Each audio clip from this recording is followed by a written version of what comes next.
Welcome to our channel. Today we how to verify if a credit card charge is pending, beginner guide step by step clearly. Start by gathering your financial documents. Locate your most recent bank or credit card statement. Log into your online banking account or credit card app. Navigate to the Transactions or Activities section. Look for any transactions labeled as pending or recent. Take note of the date and amount of the pending charge. If you see an unfamiliar charge, make a note of it.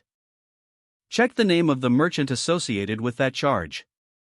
If you still don't recognize the charge, perform a quick online search.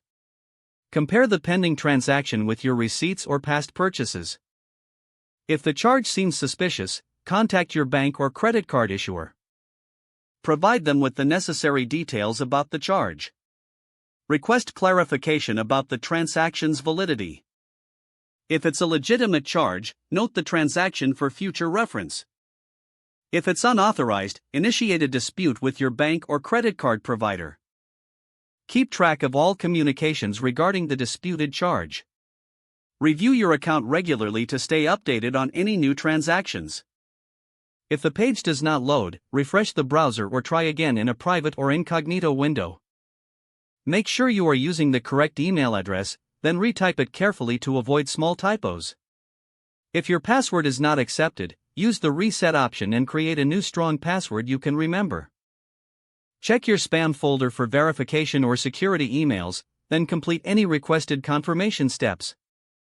Enable two-factor authentication if available to improve account security and reduce unauthorized access risk. After signing in, review your profile details so your contact information and settings are accurate and current.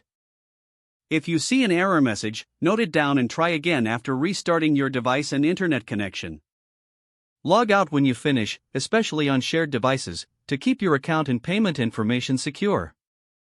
If the page does not load, refresh the browser or try again in a private or incognito window.